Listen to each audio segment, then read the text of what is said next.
So, good morning, friends. Today I'm going to start the Victorian age.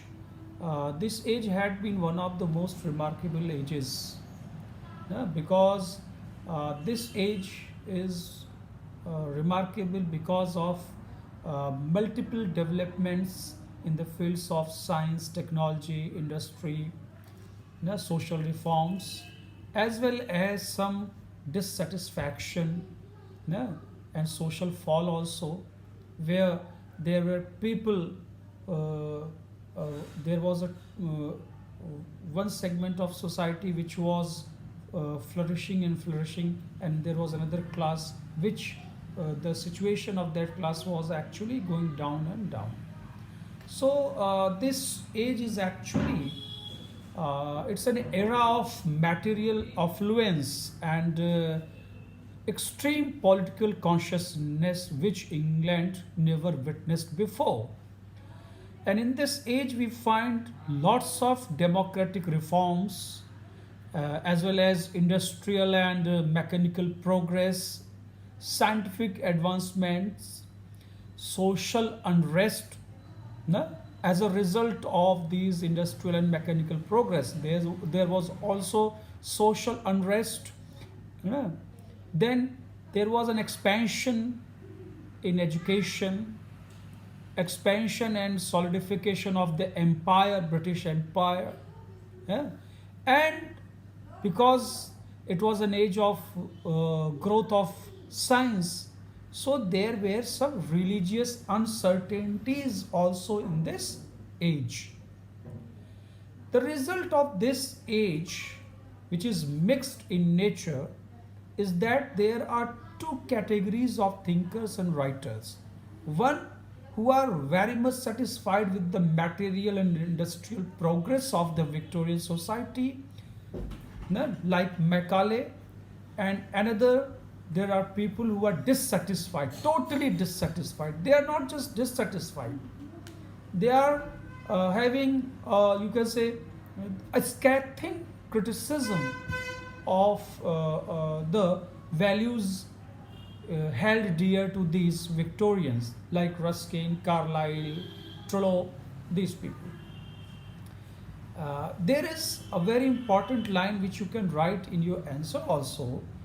Alice Myers says that there is deep seated spiritual vulgarity that lies at the heart of our civilization. It is about the Victorian age.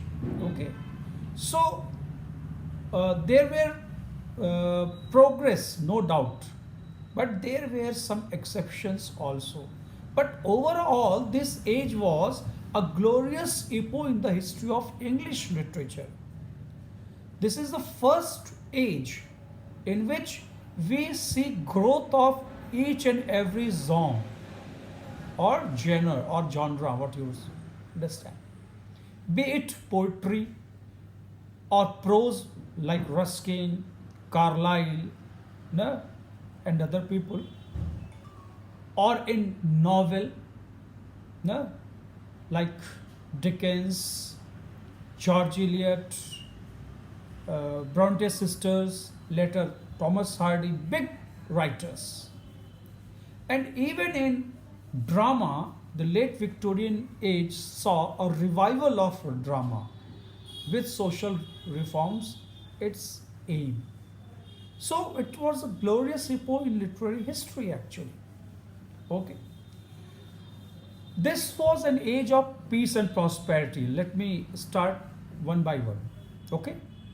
Now, this was an age of peace and prosperity because in this age there was no big unrest. No? In the Romantic age, when I taught you, I talked about the impact of French Revolution. The French Revolution in France had certain impact on England, and in people of England were thinking about war. All right, but here that effect is now no more. There were some small wars, but they could not affect the life of people. So the war drum throbbed no longer in this age, and England felt safe from any revolutionary upsurge, okay, which was a kind of threat just a few years ago because of the French Revolution. So there was no threat at all, which could disturb the placidity and peaceful reign of Queen Victoria. Okay, so this sense of security actually, this prompted material advancement and industrial progress. No?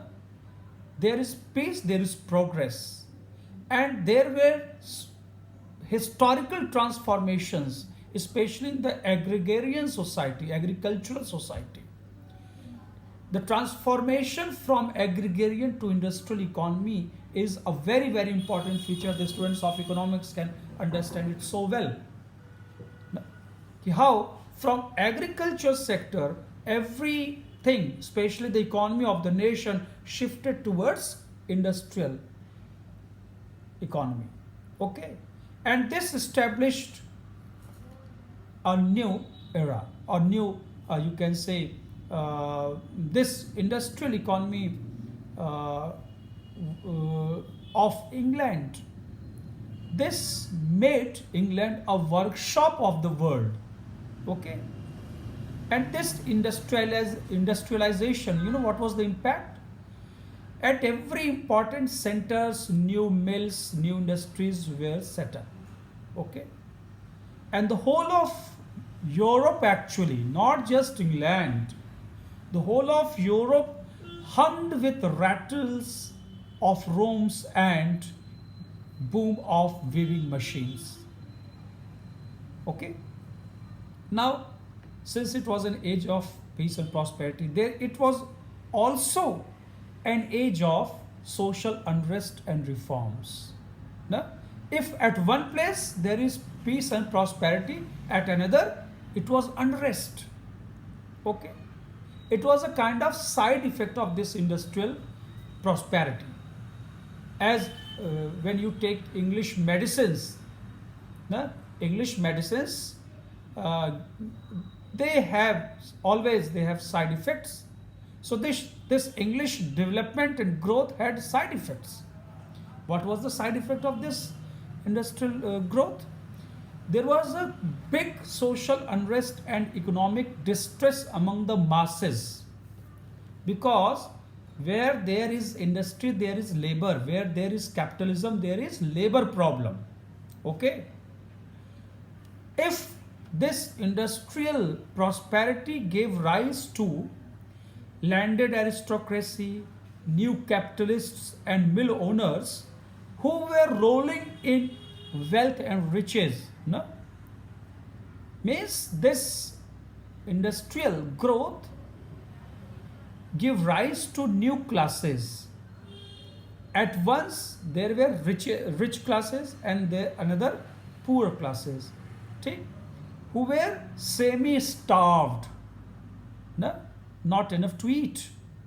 They were semi-starved and ill-clad, not enough cloth.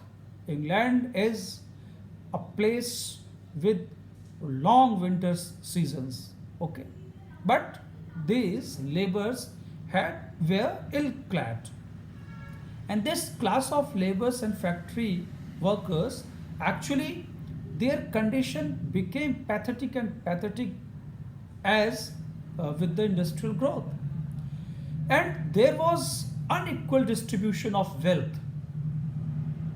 The rich became richer, poor became poorer, and these poor people, these masses, they used to dwell in slum areas with no amenities.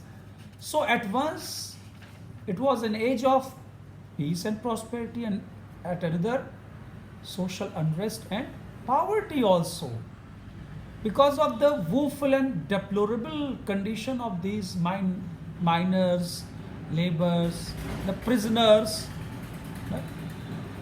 and their situation caught the eyes of social reformers.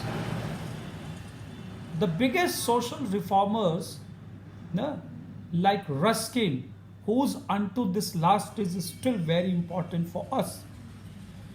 Now, they came to the front and they fought for the rights of these people. And you can say that a stage was prepared for ameliorating the lot of the downtrodden and underdogs of the affluent society. So there were vigorous social reforms, which we will find reform bills also. Now, lots of reform bills, and there were humanitarian reformers also who sought to do away with the festering sores and seething maladies of these poor people. So, this unrest and distress also brought an age of humanitarianism and social upliftment. Okay, these English people were very concerned about their own people. Yeah? These reformers were very much concerned. And reform bills has a great history in the history of not only English literature but in the history of England as well. These reform bills actually saved England from any revolution, because of the masses and the factories, the problems which were arised. Yeah? To uplift them, there were the pressure of these masses actually.